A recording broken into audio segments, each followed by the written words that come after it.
Some people think that today is not good day. But if you want a good day,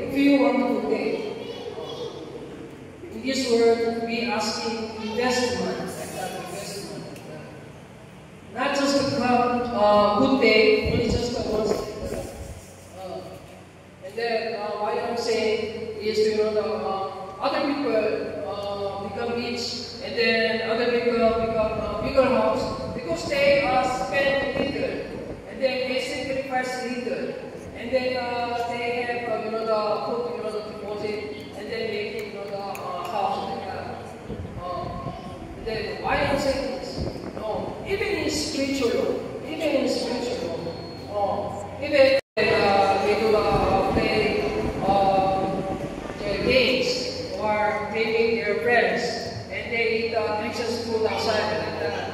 They can do, yeah, but you know when the happening comes in your life, who will going to say, oh, your friend, no, your parents, no, nobody helps. Nobody helps.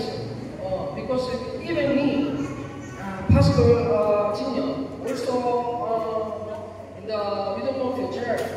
So I pray daily. I pray to the Lord, and then for repentance prayer, and then I stay in Jesus all the time, so that when you have the hard time, when you dapat. Ano po? Ano po? Kaya mga kapatid, ano po? Nawa ang puso nyo ay gano'n din po sa puso mo. Ano po?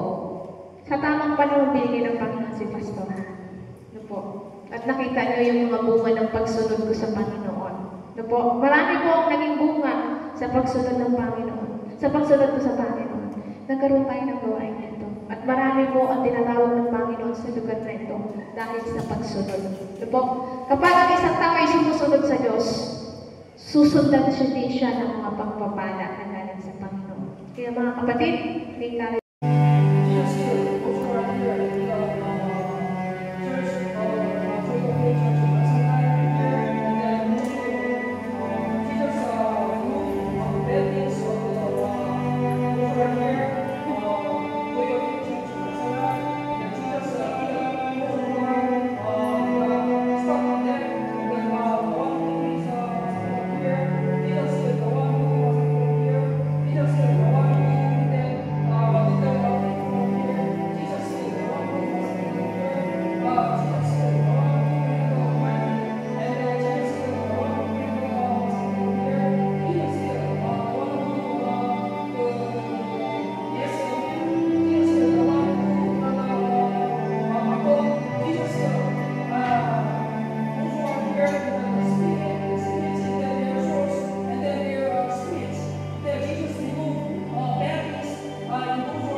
kamusta po?